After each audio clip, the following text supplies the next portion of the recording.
Me just doing a little bit of microphone checking. Hi.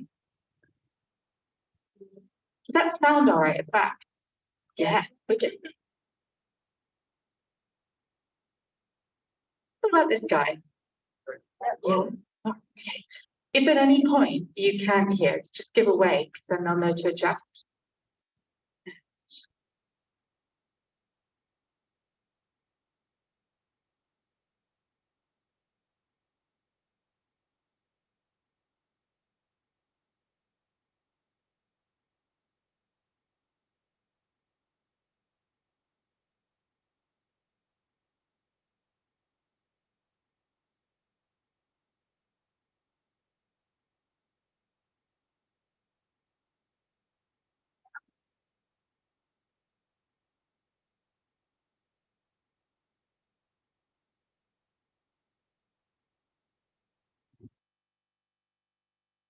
Hello, everyone. Welcome on behalf of the Lighthouse to tonight's launch of My Lady Parts. Our host for tonight is going to be the wonderful Sam Baker, who is going to introduce our speaker and host tonight's event, and then you're going to have a chance to have some questions afterwards, including you lovely people who are watching from home, which leaves me only to invite you all to put your hands together for Sam Baker and Doon Mackichan.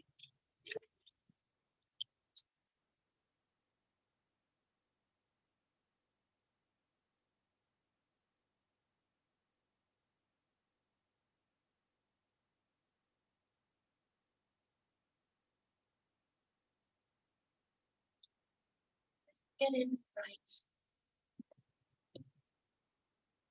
Yeah, can you hear me? Oh, it's like being Ronnie Corbett. Thank you. Yes. Yeah. Okay, cool. Hello, everybody. I'm journalist, author, and host of the Shift podcast, Dan Baker, and I'm full-on fangirl to be here with Doon Mackichan to launch her memoir, My Lady Part. Can you hear me? Is that work? I feel like I'm not a bit further. Yeah, you're the pro here. Got me sorted. Yeah, I'm a bit short as well, which helps. So when Lighthouse Books asked me to host this event, I did literally bite their hands off. Because Doon has been a leading light. This is just to make you cringe for about 5 minutes. I love these intros. These make me feel good for weeks. Doon. She's been a leading light in the fight for equality my whole life. And it honestly isn't possible to overstate the impact Smack Pony had on me. 3 women on screen being funny and smart, but not talking about men and not making themselves a butt of a joke. And it doesn't really sound so radical now, but back in the late 90s, I just thought somebody'd made a mistake and I was sitting there waiting for bands to come on and be important. Before that, Doon started her career in the bear pit of 1980s stand-up before concentrating on TV and stage, as well as winning 2 Emmys for Smack the Pony. She's appeared in countless seminal comedy, that was meant to be, TV shows, including The Day Today, Brass Eye, I'm Alan Partridge. Her one-woman play about her young son's leukemia, Prima Donna, won a Fringe first at the Edinburgh Festival. She's a regular on stage and screen, was nominated for a BAFTA for her performance in Pleb, won a British Comedy Award for Toast of London.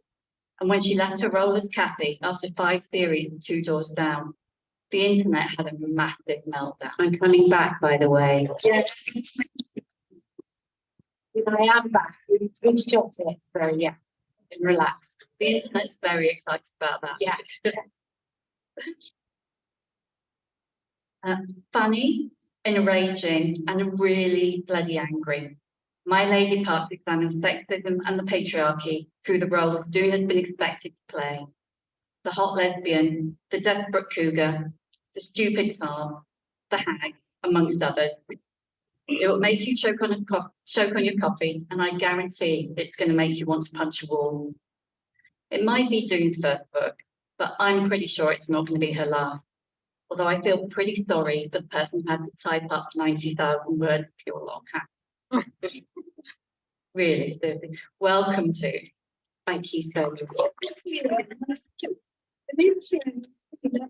like I'm literally like sinking down this intro. Anyway, can you see us and hear us all right? Great. So, do you want to start by giving us a bit of an introductory reading? Oh, would you like a reading now? Yeah, because then we might have another one later. Gosh. Okay, yeah. I've got a little bit about my last ever stand-up gig. Does that sound like something you want to hear? Okay. So one of my last ever stand-up gigs was Reading Rock Festival. It was an enormous tent with a banging sound system. I arrived around 2 p.m. to be told with long faces that the male comics had struggled to perform, that it was a losing battle. A group of 12 Hells Angels was ruining every act with aggressive heckling. They were pissed and they thought they were hilarious. What heckler doesn't? I was due to go on after the interval at around 6 p.m. I'd watched 2 acts actually abandon the stage. No one ejected the Hells Angels. It was a rock festival. Suck it up, comics. The interval came and the Hells Angels all trooped out. I was practically on my knees with gratitude. It was a huge stage and my heart pounded as I sank a much-needed pint before the storm. The lights went down, on went the compere, and back trooped the 12 Hells Angels, armed with 6-packs and bottles of Jack Daniels. No one dared tell them to fuck off or shut up. I was introduced. I was, as they say in ancient Greece, pumped. I was a Christian before the lines, but by God, I'd go down in style. I felt angry that a small number of pissed blokes was ruining a gig for about 300 people. And suddenly something replaced my nerves. Balls of steel? I took a deep breath and swaggered out. My act began with a loud and rather proficient beatboxing routine, which led to a vehement, misogynistic rap. The sound system was so incredible, I actually sounded like a proficient rapper. And to my amazement, it shut the fuckers up. I gave that rap every ounce of my energy, anger, and fear, and it worked. The crowd roared, including the Hells Angels. They looked stunned. A bird, Jesus! I didn't even nanosecond for any interjections. I was flying. I was on a roll. The audience was with me, so happy to be watching an undisturbed act. Sexual politics, orange pill tea, an exploration of what lust does to a woman, clowning, many accents and impressions. I ruled that stage. And as the act came to a close, the strong winds outside were straining the guy ropes of the tent, meaning huge corners were flapping like sails in a storm, adding to the charged electric atmosphere.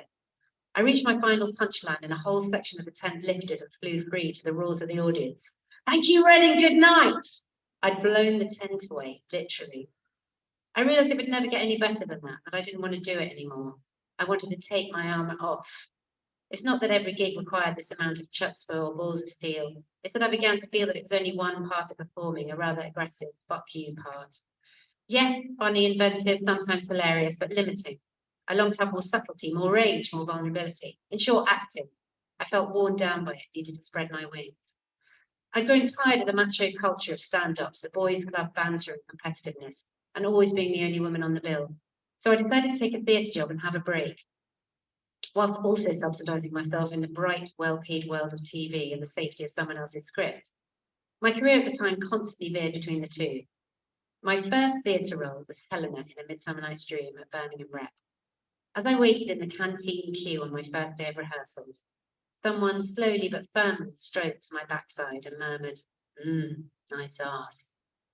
It was a major TV soap star, fresh from the role in my favourite soap, the nirvana of television for me, Benny from Crossroads. Not one episode missed between the ages of 11 and 16. The actor was my on-screen hero. I was so shocked, I sat down and said nothing. The next day, he was walking towards me down a very long corridor.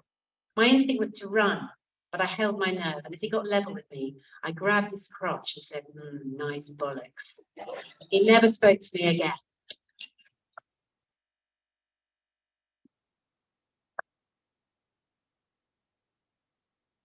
Just destroyed 1,000 memories of Benny Crossroads. I'm sorry, it was so gutting for me because I literally had watched that soap for like 5 years every single night.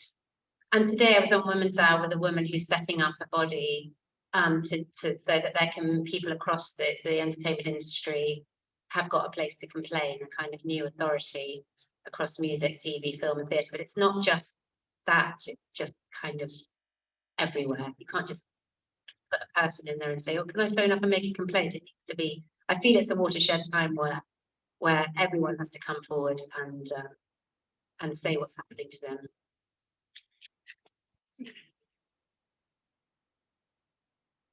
Do you feel like this isn't where I was going to go at all, but since we're here, do you feel like this couldn't have happened previously in your career? This moment that we're at where people are starting to speak up, starting to, you know, we're not going to talk about him because he has enough airtime, but those blokes with all the lawyers, that they're starting to lose their grip. God, I really hope so, but I'm just so sad it's still happening now. I feel, you know, I did stand up in the 80s, early 80s, and look where we are now. It's kind of incredible that we are so not further down the road. There's a lot of work to be done, and there's a lot of bravery needed, and I really applaud the women coming forward, but also I know personally women who have settled court cases and are muzzled by NDAs. So that all has to change. How do you speak out in a country where you can lose your house, you can lose everything by breaking an NDA or a court settlement? So that also has to change. How you protect people when they do want to speak out after they've been harassed or assaulted or raped. I mean, like you said, structural, isn't it? It's not just a question of one person going, it's the whole infrastructure, like with the person who shall not be named, that everybody knew and everybody did know. And that can be said about a million other people. That when someone does try to speak out, like say Catherine Ryan, it just gets cut. Yeah, I couldn't believe that she'd actually said, was it on blankety blank? No, what I call it. It's not very blankety blank, but no, but I mean, she was blankety blank, wasn't she? I mean, I don't know. There was another, I read something briefly on the tube that said it was I wasn't actually performing when the man who shan't be named was performing. It's a bit like saying Macbeth. Oh hell, I've said it now, but anyway, that is bad luck. That there's about 15 other comics who are going to be quaking in their boots, but it's not just comics, it's everywhere. It's surgeons and it's football managers and it's the police. So it's really like culture has got some deep changes to be made. It's the industry of your choice here, really. Yeah. Let's stop talking about that and we'll come back to it a bit. Let's talk about the book, because the book is fantastic, and like I said, it's enraging, incredibly funny, and absolutely enraging. Tell us, before we get into your childhood and going into stand-up, tell us about the structure of the book, because the structure is absolutely genius. So the structure, well, maybe I'll just read out the chapter titles. And maybe also a casting. Oh, a casting. Yeah. So each chapter is a sort of different part that I've played, a sort of stereotype that I've maybe tried to make less of a stereotype. So it basically goes from Wild Child to the Hag, where I am now. Stupid tart, the desperate prostitute, the rule-breaking rebel, the hot lesbian, the deranged mother, the alcoholic single actress, the desperate cougar, the ball-breaking dominatrix, the hard-bitten detective, etc., etc. Those kind of stereotypes that are so dangerous in our culture. So if I've always tried to find a different way of playing a part so that there's more vulnerability, or they're not quite one thing, you know, Kathy from Two Doors Down. Yeah, I mean, you might think that she is a bit of a stereotype of a sort of, I don't know, high.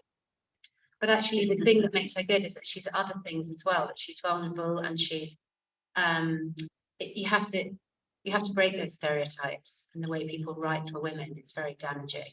And then at the beginning of each chapter, I have a kind of casting call. You know, the casting would be something like surprisingly attractive, such a strong woman. It's that kind of thing. Let me find one. Oh, actually, that's Smack the Pony, so that's quite. I'm trying to find one that's less. No, it's really hard now. Oh, the Feed. Okay, the Feed. This is basically 8 years pre-Smack the Pony, being in men's shows and being the feed to the men's. So the woman, the person who says the line just before the punchline, which is the man's line. So the nicely turned out secretary, the strict teacher, the sexy cougar character. So the feed, casting call. Versatile comedy actress wanted, mid-20s, to play a variety of characters in this male-led pilot. Sexy nurse, strict teacher, nagging wife, to name but three. Must be good at accents, open-minded and pliable, grateful and accommodating when her lines are cut. She is essentially a straight woman to the funny man. So what made you want to go into comedy in the first place? Well, it was the playgrounds of Scotland.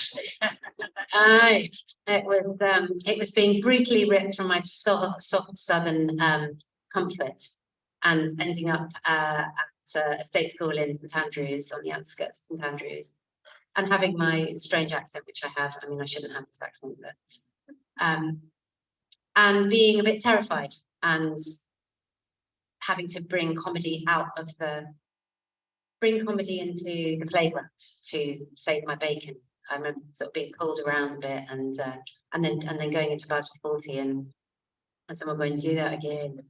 I'm doing Basil 40 and thinking, quick, who can I do? I'll do the Queen, I'll do anyone, I'll do Dick Emery and Stanley Baxter. And then luckily I had a fantastic English teacher who got me to join the drama group. And then I just played a range of English bitches and everybody loved me. So, yeah, it started in Scotland, thank you, Scotland. And then I sort of abandoned it for a while and just got on with life. And it was when I went to Manchester Uni that I sort of found politics. I sort of radicalised very sort of quickly and started doing my first stand-up there. It was an all-female cabaret night in the cellar bar of the Union. And I was just doing 3 characters, women-only night. And I just felt something amazing there. I was on the disco floor and it was all tacky with cheap cider, and I was on a chair and the lights were flashing. There was a bunch of sort of radical women standing around me, probably come back from Greenham that day or a Reclaim the Night March. And I did these characters and people just roared and I just thought I found something. I found a way to express myself. And that's sort of where stand-up began. So where did that tie in with and I really hate the way women are called: outspoken, difficult, stroppy, brash, yes, but Surprisingly attracted to such a strong woman. not a team player. Not a team player. But where did that start for you? Because did that come with comedy, or did that come before? Was that playground as well? I think it was, school was, I mean, growing up in Scotland was amazing, but I was very much sort of on my own nature girl, running around in the fields and swimming in the sea. And, we never talked politics in our family. We just took the piss out of each other. We didn't have intellectual discussions, and we didn't but when I got to Manchester, I was like, wow, I was reading amazing books. I was going to Greenham, I was doing Reclaim the Night March, and I suddenly encountered feminism. And it was so exciting and exhilarating, reading Andrea Dworkin's pornography, reading Simone de Beauvoir's Second Sex, suddenly going, wow, and seeing things in different ways, that I feel that's where because then going into alternative comedy, going into, we can maybe talk about that later, but my first TV job and refusing to shave my legs in front of a huge crowd of people I thought, God, I'm 21 years old and I'm standing up for myself. I don't quite know where that came from. It's so interesting how little things have changed. I mean, on the one hand, they have changed a lot. So the reason I'm not looking at you is if I look at Doon, the mic works, and if I look at you, then it goes off. So it does work when you face the audience as well. Yeah, okay. Let's move a bit. But I remember interviewing Sheila Hancock and her saying exactly the same thing about working for BBC in the 60s. And you can talk to young women now, and although the opportunities they're better there are, there are more than 2 women in comedy now on TV. But it's such small steps. So when you started in comedy in the 80s, were there any role models? Was there anybody out there making you think, I want to be her. I remember going to the BBC probably 5 years after my stand-up, and I'd written a radio series that was really successful, got the most amount of complaints ever on the BBC, which was great.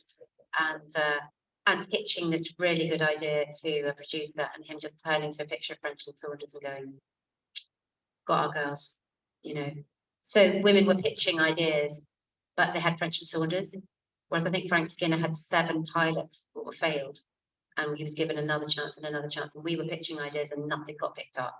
So that's the difference why we don't see a raft of female shows. We all want to see more women on telly. We all want to see more female-led shows. We all want to see more heroine, strong, messy, complicated, brilliant women, not feeds, not stereotypes, but it hasn't changed enough since those days. And yeah, I think that's really, really sad. So what your first foray into light entertainment was a bit of a stinker, wasn't it? I mean, it's a bit naive, but I can't even imagine anybody casting you as the bimbo Cinderella. But they did. So tell us a bit more about that. What you were paying the rent. I was living in a council flat in Brixton. I was doing stand-up. I was making just enough to live. I got spotted in a pub by a sort of lights entertainment producer who said, "Do you want to come and play Cinderella in the Hale and Pace Christmas special?" It was a lot of money, and it would get you an agent. And I thought, do I want to do this? I don't know. Who are these men? Maybe I will. Maybe I will get an agent and some money. So I sort of tussled with it for a bit, thinking, well, maybe I can make her not a bimbo. Maybe I can find a funny way of doing Cinderella. So I was put in this really short, little Hessian frock, and it was noticed in rehearsal that I had hairy legs. So the makeup lady went, "It's just quickly, we need to go and shave your legs." And I was like, "Oh no, I don't. No, I don't want to." They were like, "No, the whole team requested it. We need to shave your legs now." And I don't know what made me have the bollocks to do that, but I just said, "No, I don't want to." And this conversation went back and forth for quite a long time. I wish I could be a fly on the wall and see my younger self now sticking up for myself in this whole weird new environment. And it was a huge TV studio, empty seats and big screens all the way around.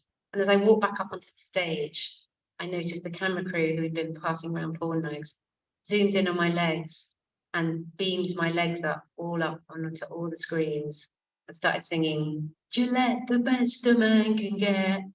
And I was on this stage, this shiny stage, thinking, what am I doing here? This is terrible. And Jim Davidson was in it. And he shouted down the corridor at the end. I was wearing Dr. Martens, and you won't, because not only she got hairy legs, she's wearing men's shoes. And I was with my mum.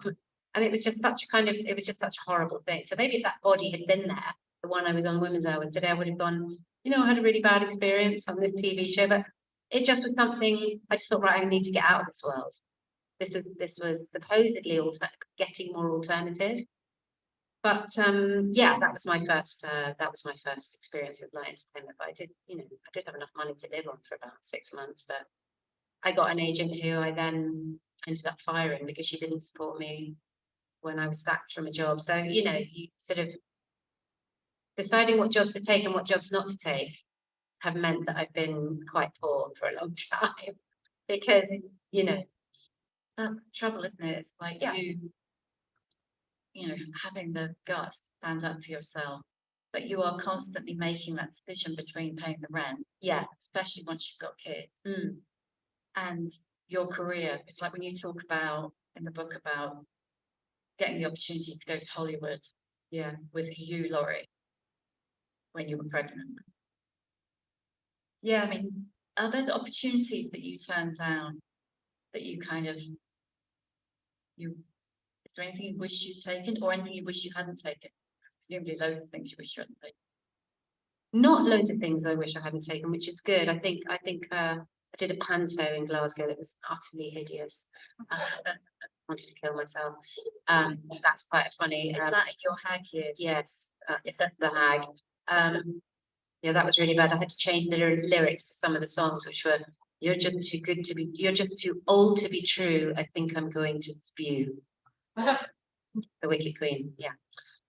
pretty dreadful. That was only a few years ago. I did that because I was so broke and I needed some money, and I did a panto, but I'll never do that again.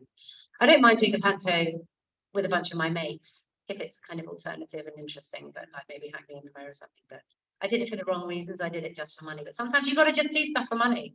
But I've turned down a lot of adverts and a lot of crap stuff. But yeah, the Hollywood thing was interesting because I wasn't pregnant. I had 2 small children and we just got into primary. And I was like, wow, do I really want to move to LA? They were like, yeah, the contract is like it's 6 months a year for 6 years. Like that's my whole life.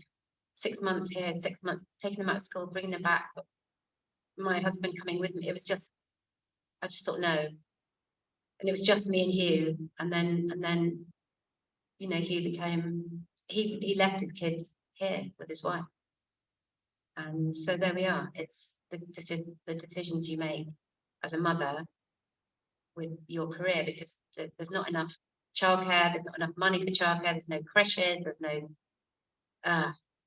that's another really difficult thing about, you know, being a working mum, trying to bring your kids with you. It was always like, oh my God, here comes Doon. Oh no, she's got kids with her. Oh, Christ. Here comes Doon with a fucking baby mat and a mouthful of potency. But how many actresses do you reckon, I'm not expecting you to put an actual number on it, but have endlessly put off children because precisely of that, because they felt like they'd be made feel like a giant pain? Yes, I do know women who have not had children because of their career. Of course, people can make those decisions, that's fine. But it's sad, isn't it, that you might have to make, it's not, if it's one or the other. I'm really glad I started having children like right at the beginning of my career so that I could make them, but it wasn't easy, but make them part. You know, I remember saying on my first film that I had to have breaks every 2 hours to breastfeed. And they were like, yeah, we're going to make that work for sure. We just really want you, and it's great. And then, of course, I'd be on set and they would have spent 2 hours trying to do the lights, and then we get, okay, we're ready to go. And then I could just literally feel my boobs starting to fall and I'd be like, I need to, oh my God. And everyone would be like, oh God. And the crew would be like, oh, fuck. So I was a giant pain, and I'd run to the dressing room, feed my children, come back, you know, change the fucking top because it was soaked. And there'd be this kind of rolling eye, kind of, okay, shall we go? Are you ready? Yes, I'm ready. I'm ready. Sorry about the smell, yogurt smell. Cheese smell. So yeah, not easy. But it's one thing, isn't it, on a kind of a big film with a big production budget, and they're giving you the room and your agent or you've negotiated the extra. But most places, green rooms like that, back there. So, you know, Yeah, you don't want to bring your kid into that room. Yeah, we've taken photos. Yeah, it's glamour. What for the Insta? Yeah, so I remember taking both my kids to Elstree, and it was a tiny room with a top light, boiling hot radiators, and just the most horrible room. And I thought, and with my nanny, and what are they going to do in there all day? It was just like, oh my God, I just might as well leave them at home. And then I just missed them so badly. I'd miss the morning, I'd miss feeding time, I'd miss putting them to bed, I'd be desperate to get home and they'd be asleep. I'd leave before they're awake. So it's a lot of weighing up. So then I just like, right, actually, I'm not going to work for a bit. I'd rather just get into debt. I'll just not work for a bit and take time off, because the work-life balance is really important. I mean, of course, we all have to work to pay the rent, but sometimes we need to stop working and just live our lives. Trust in what we're doing. It's going to be enough. I think we've got the chronology all out of whack now. Yeah, we're all over the place. I had this whole plan where we were going to start with the wild child.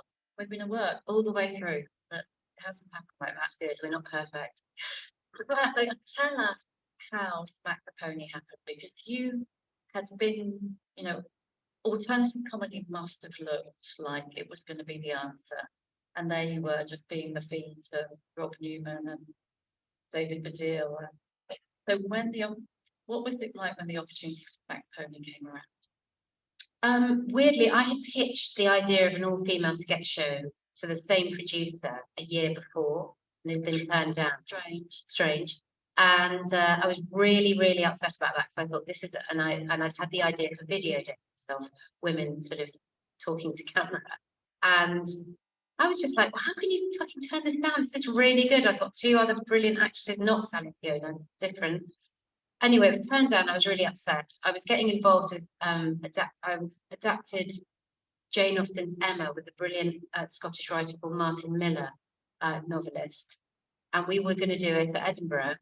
And the day we had the reading, I went out with Armando and Steve to an awards. And Armando said, there's a pilot I'd like you to look at. It's an all-female sketch. And I went, oh, Jesus, I pitched that and mine was turned down. I'm not watching the fucking other person's pilot. And he went, no, I really think you should watch it. It's good. So he gave me the video, VHS. And we went to this awards and got quite pissed. Got home, stuck it in the telly, little yellow telly with a little, video thing in the bottom.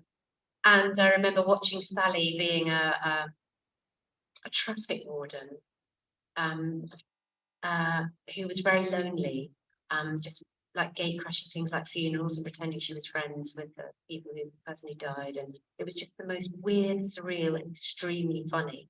I remember thinking, this is really different. And I loved it. And so I watched it and said, and then it had video dates in it. I was like, okay, this is my show. So I'm going to do this show. Because I think a few things had been taken from my original idea. So it was like karma. It sort of came back to me like a year later. And we all met and had this really weird meet and greet.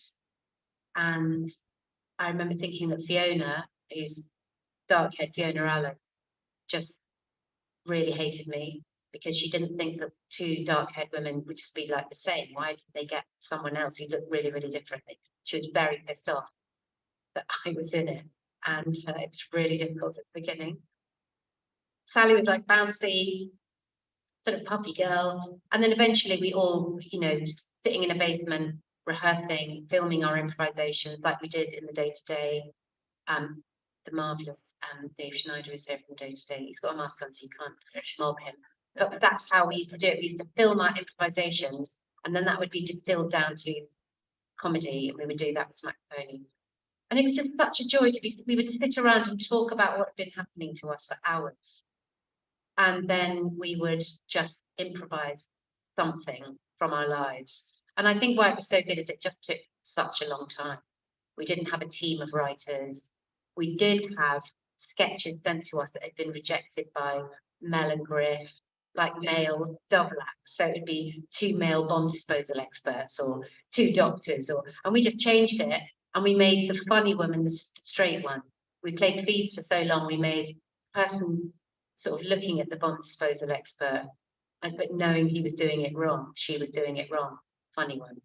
So we changed everything around, and it felt so marvelous to be playing all those characters ourselves. Yeah, it was just so silly, wasn't it? And I feel like even now it's rare for women to be allowed to be just silly. Yeah. I mean, I can literally still picture you standing on the side of the pool doing your serious warm-up and then belly flopping in. I mean, that moment.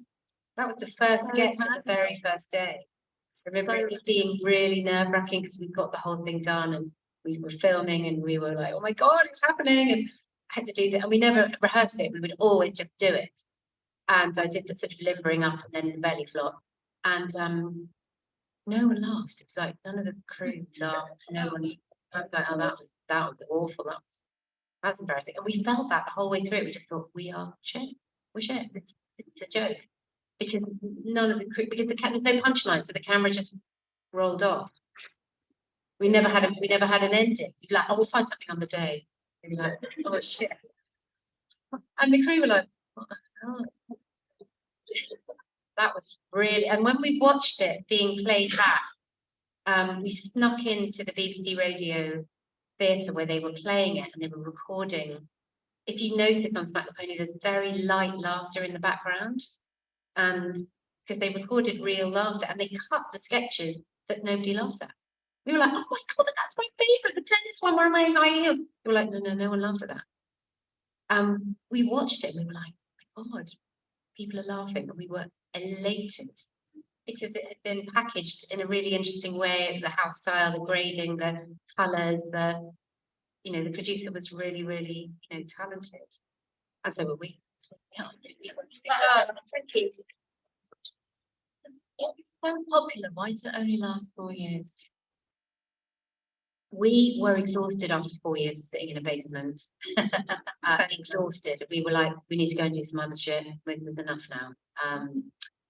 We're still friends. The other horrible thing was everyone liked to say that we never got on. We didn't get on and we hated each other because 3 women who doing great comedy and being friends is a bit challenging. It's like media cat fight. Yeah. So it was like, did you get on? Did you like each other? What are you bitches? No, we actually really like each other. So we just thought, do you know what? Let's go and do something else.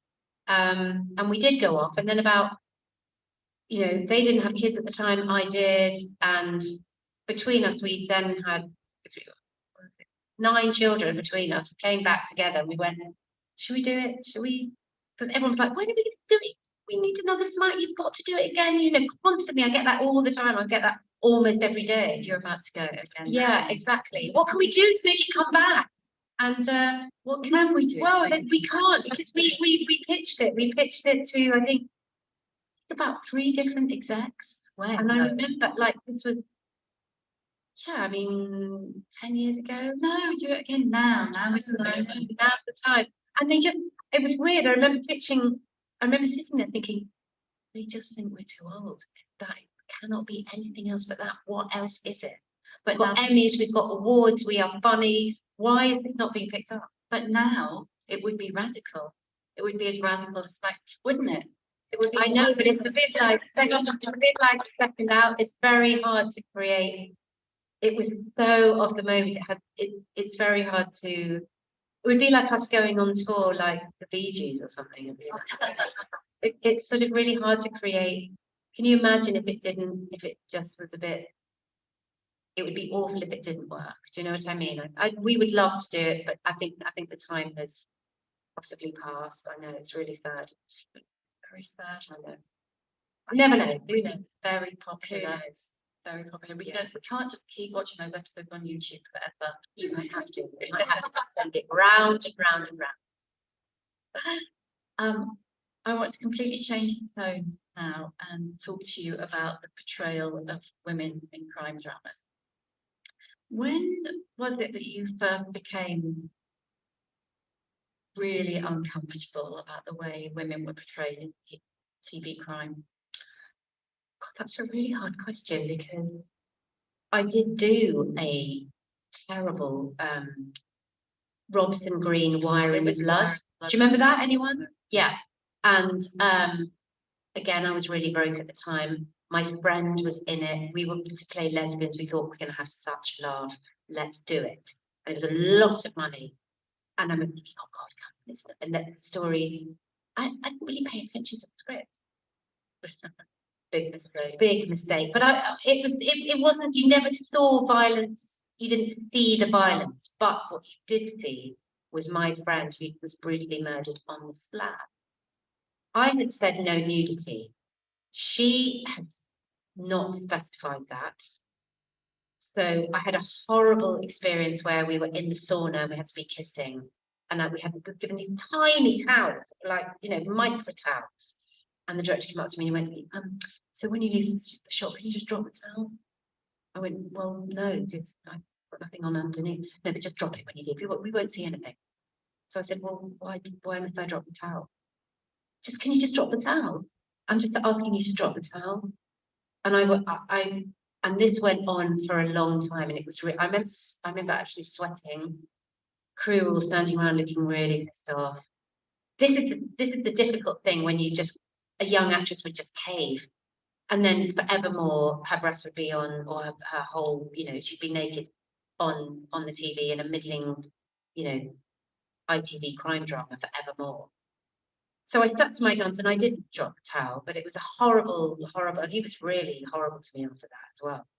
But poor Lou not said no nudity. And when they obviously showed her on the slab, I sat with her while they made her up, and they had to make up bruises and cuts all over her breasts and torso, and she was just crying. And I said, look, you can change your mind. Why don't you just, it's too late now, I can't, I'm not gonna do that. And then at that point I just thought, what are we doing? So I think it started then. And then I sort of started noticing more and more a sort of rape is entertainment. It's not acceptable on any level. I've got zero tolerance policy to any violence against women on TV at all. I won't even see a woman. The casual violence is sometimes worse. I would just put her down the stairs by her hair or punch her in the back of a van, or just do not want to see it. Do not need to see it. It's bleeding into our culture in a really bad way. So that's what I campaign about. I campaign against violence against women in portrayals in media. I wrote an article for the New Statesman called "Enough is Enough," and there's a documentary on Radio 4 you can listen to called "Body Count Rising," about crime porn, I call it. I love a thriller. I love it, but there's so little I can watch because I'm just like, oh no, off, turn it off. Oh, thank you. Yeah, actually really, really dangerous. Leads into our culture, and it came, I think. What was Wayne Couzens watching before he murdered Sarah Everard? You know, what was he watching? He might have been binge watching something. He might have been watching porn. Who knows? But he could have just been watching. He'd been binge watching some quite violent. I remember my youngest child at 9 o'clock being in another bedroom and me having a sort of loud, all having dinner, and then walking into the room and seeing some horrific. I think it was like anal rape or something. It was like 9:10. And my young daughter saw it, and I thought she's never going to unsee that. Where the hell? Why is that okay on any level? Edgy, challenging TV. You do not need to see it, and it's really, really dangerous for women, and it's profoundly deflating for us to watch it. It takes away our confidence, takes away us being able to go out into the world feeling good about ourselves. And for men, it's awful for men as well.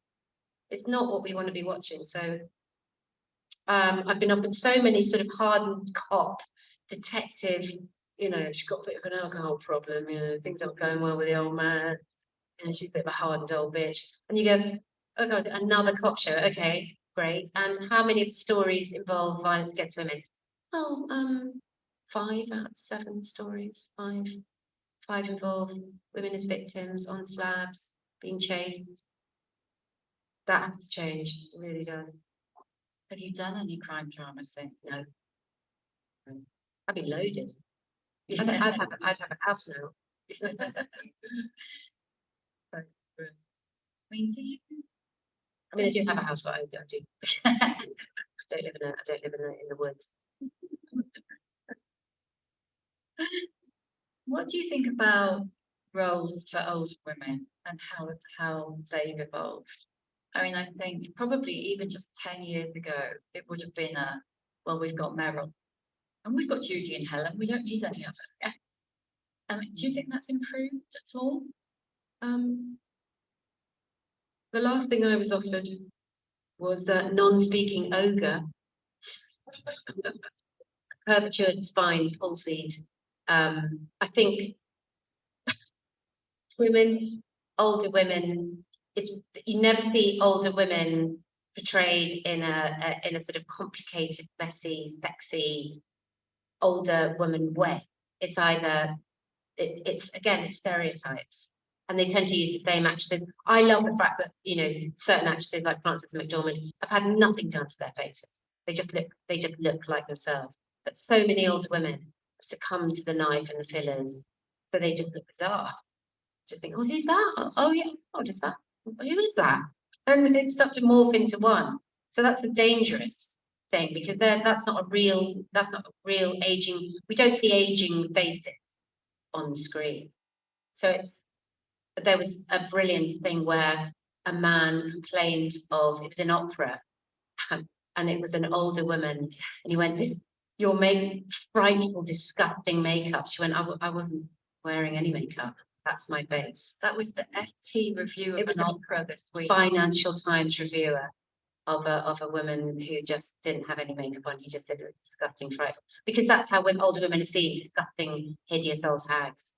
Because we don't see enough older faces on. We see pillow faces. And that's really dangerous. And because I haven't had any work, if I'm next to someone who has had work, I look much older than them. That's really weird.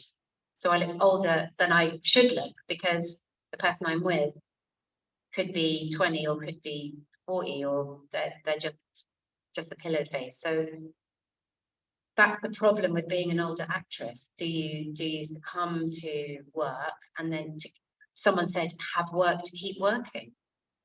That's a cynical way of looking at it. But maybe we're embracing older faces a little bit more now. I've noticed a bit more creeping into advertising, a bit more on the news, but still, it's you're allowed to see male faces that are older.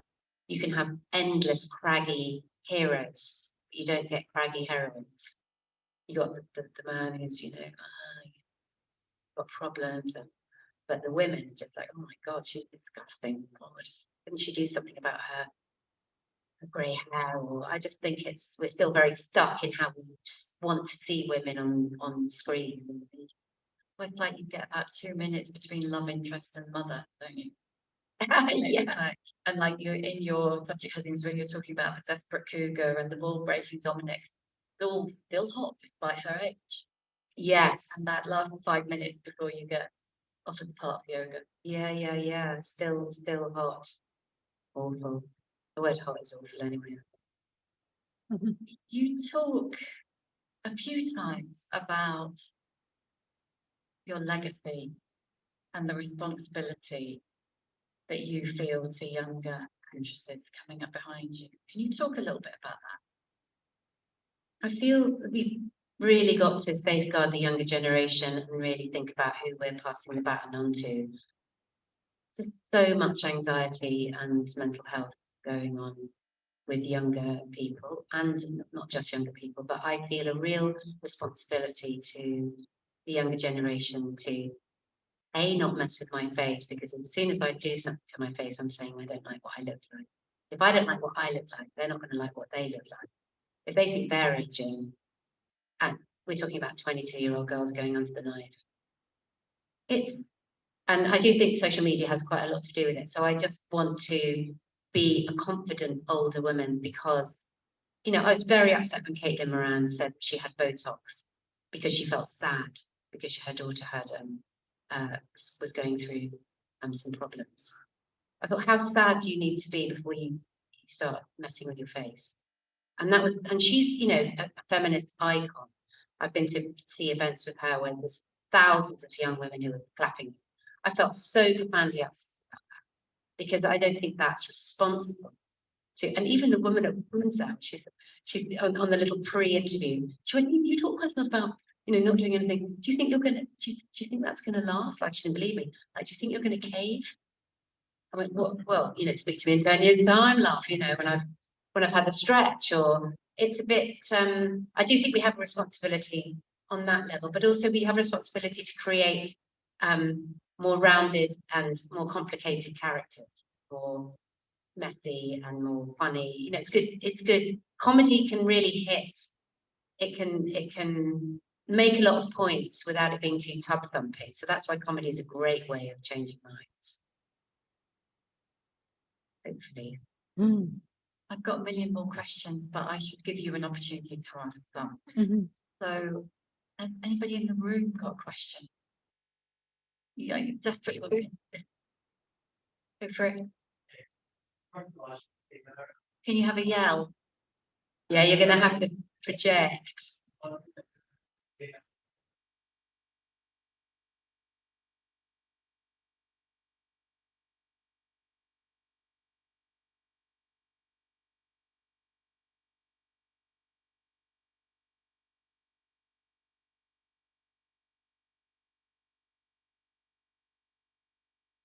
How hard do I feel the internet went into a frenzy, and how hard is it to do a Glaswegian accent, or to get out of the accent?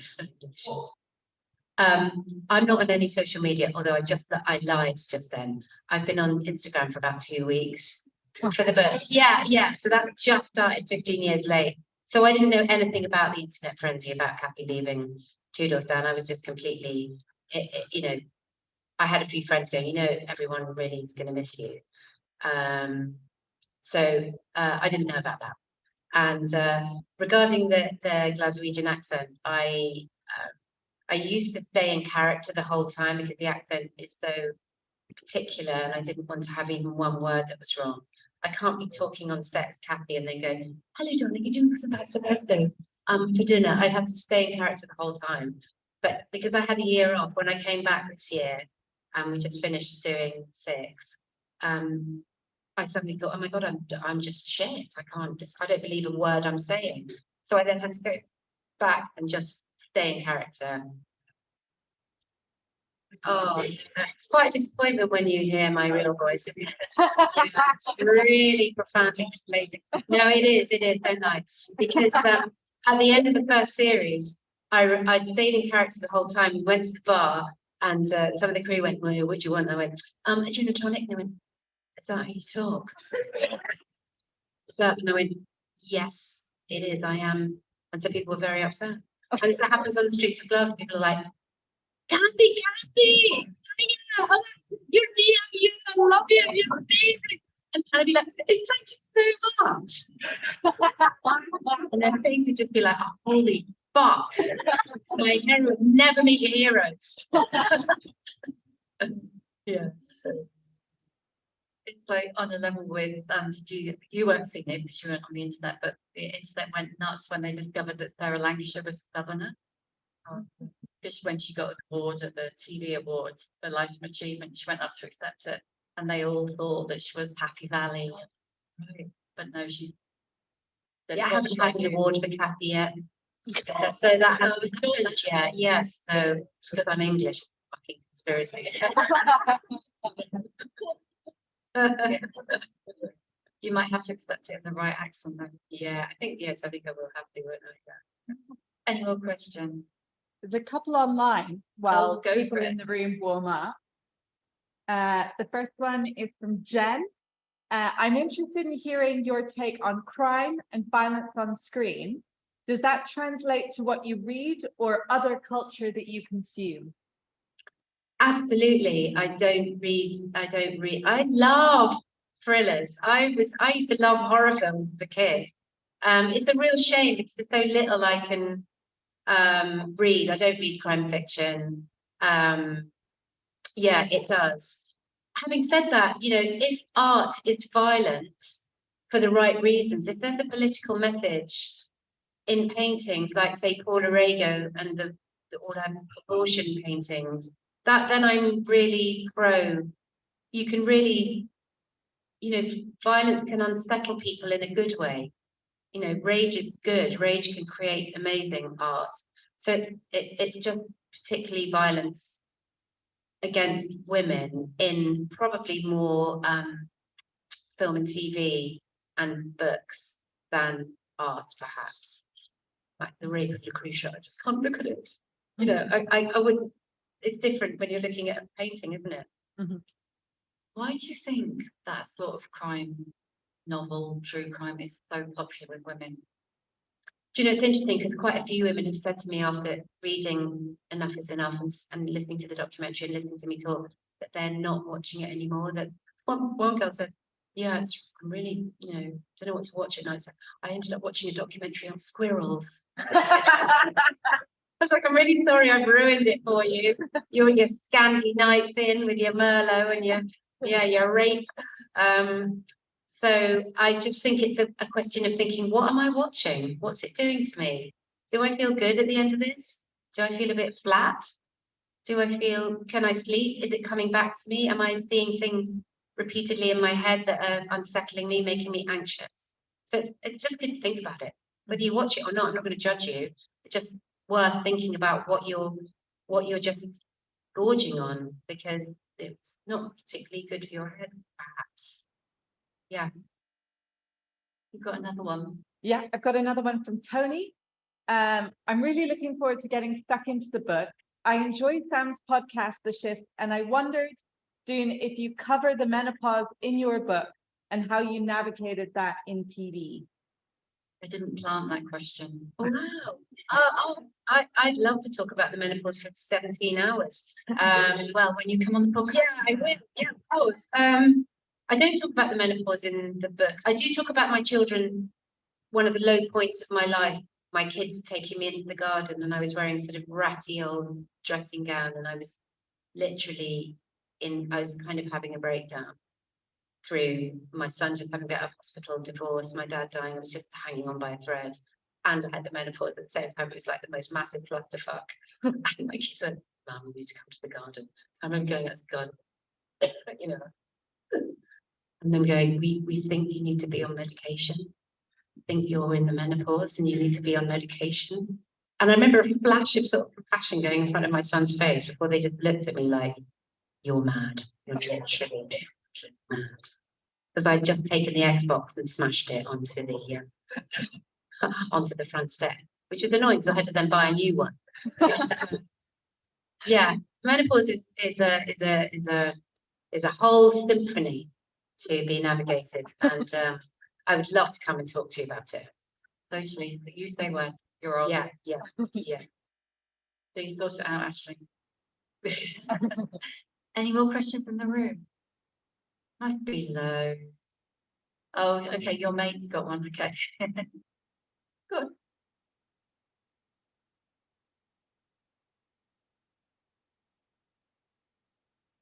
No, don't be embarrassed. You're standing up. It's marvelous.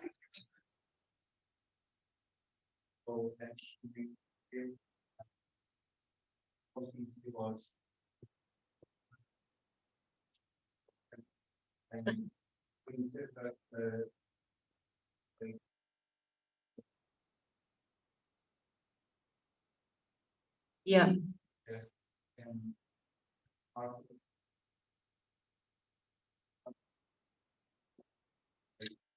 You mean am I worried about sort of sexual predators in the business? Yeah, well, I mean, look at Russ Brand. Yes. So we've had Harvey Weinstein and Jimmy Savile, and we've now named the Dark Lord. Yeah, I mean, when you read the book, you'll see that several things have happened to me. They're not on a par with what some of these poor women have had with those guys. But the business is rife, as there are so many parts of life. It's not just the business, but I suppose entertainment industry attracts certain narcissistic type of characters and big egos and people who just think they can get away with it. So I'm saying that the only ice bar that pseudo shaman is going to get is the chilling realization that he hasn't got away with it. That's what I'm really hoping. Yeah. Pleasure. In the intro, you talk, there's a brilliant phrase you used, twilight of passivity. Mm. Do you think that the attrition, whether it's in TV crime drama, whether it's the constant abuse that a lot of women are subject to on the internet, whether it's, you know, the rolling news cycle on Russell Brand or Harvey Weinstein or R. Kelly or whatever, do you think that kind of almost burnout horror that we can face, do you think that's going to increase the likelihood of that twilight? Of compliance, of just not doing anything because you go into a kind of frozen state. Yeah. It's interesting that the microaggressions of my early career didn't destabilize me. Yeah. And there were many. And so you sort of get a bit of grit. I wonder what keeps you going. I think that's a question for all of us, to how when you feel overwhelmed, and I think we are in a strange place where we're getting way too much news. We're getting too much news. I mean, rolling news is, there was a woman on set who just kept, you know, scrolling her phone and going, oh my God, someone's been bludgeoned to death in Bulgaria. 2 men have been bludgeoned. And you'd be like, well, how does this, unless you're going to do something about it, unless you're going to actually actively campaign to help in Ukraine or go and help with the refugees or do something, how is it going to help you to constantly, how can your empathetic soul, your brain, deal with the amounts, you know, we used to live in villages and hear of maybe 3 bad stories a month, and go and actively do something. Go, I'm going to send a cart, we're going to go and pick them up, we're going to take some food to the family. You know, we can all bring our communities into smaller, you know, we need to be in smaller communities, but I think the young are having a really problematic time with the amount that they are trying to assimilate. So I do a lot of detoxing and choose my battles and go, right, today I'm going to really focus on you know, women against violence against women. I'm going to write that article, or I'm going to, because we can't do everything. And also there needs to be times where you do nothing and you're just doing nothing. And that's also really, really important. But it is sort of overload, and that idea of being frozen and also complying for women is easier than fighting. Oh, I'll just stay in. Maybe change the curtains. We just get trapped in our houses. Oh no, I think I might have a different colour on my walls. And sometimes you just got to get out of your house. Do something else with your creativity that isn't just changing the walls of your house. I'm not dissing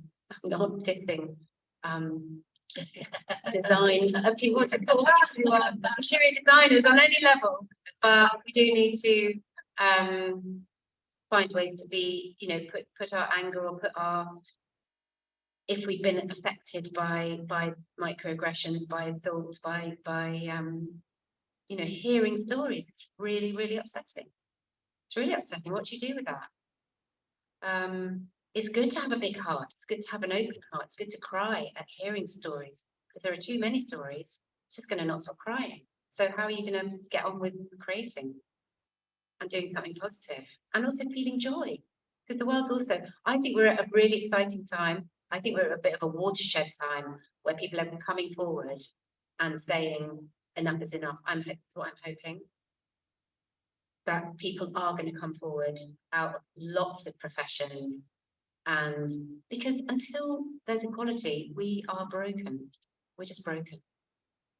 That's what I feel. Financially, in government. I think they gave the reins to women in Rwanda to run the government after the genocide. And what they're doing is that childcare allotments, you know, just a more caring module. Just let the women take over for a bit. Women of the world take over. Kareem Polwart would say. I love that song so much. Maybe we should play that now and we'll have a dance. Thank you. Have you got another online question? Two online, and there's one burning one in the room. I think we'll squeeze that in. Okay. So these two, one is from Ryan. How does Doon feel about Two Doors Down continuing without the late great Simon Carlyle?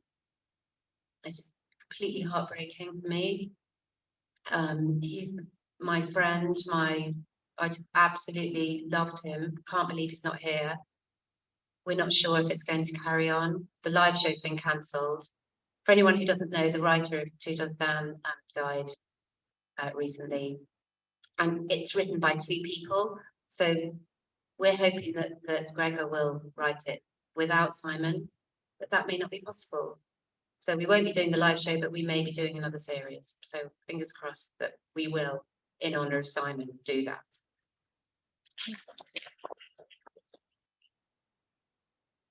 And this one's from Kim. Is there any character you're dying to play, or actress, director you'd want to act with? I'm working with Kristen Scott Thomas at the moment. And Lily James. Ooh. And it's a really, really good play about, it's kind of Me Too incident, about a woman who goes into hiding after a Me Too thing has happened. And once the guy dies, perpetrated it, she comes out to tell her story. I'm living the dream because I'm in a play which I love, and acting with great people. There's so many roles I'd like to do, probably on stage. I'd like to be in a very dark, funny Netflix fucking series. Of course I would, you know, being really ugly and rude and funny, and also making people cry. Because I think the reality is we're all a bit of everything. We're all good and bad, and you know, surviving.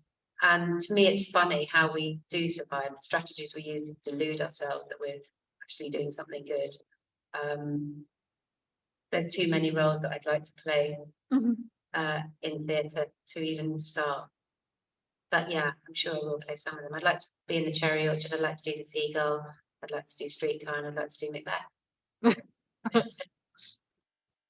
we started. Just with that. Any burning question in the room?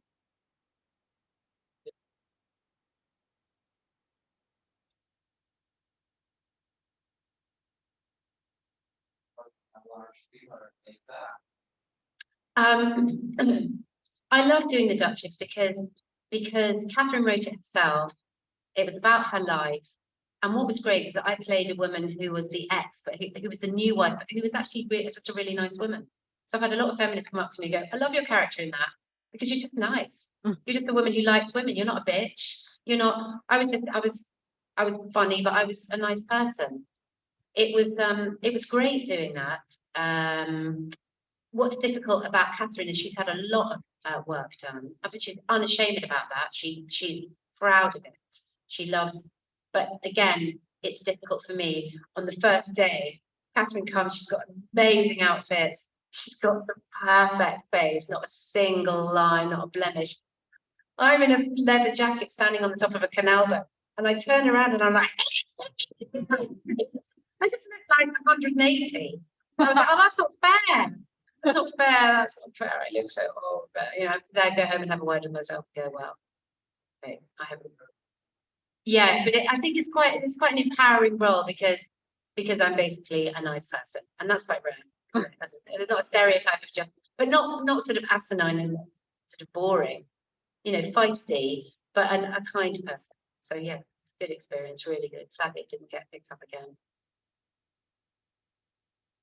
Maybe everyone just needs to go and have a drink now. That is all we've got time for. Bars shut over. Do please never stop protesting and defacing posting and genuinely being you. Thank you. Doon is going to be signing over there, but big round of applause.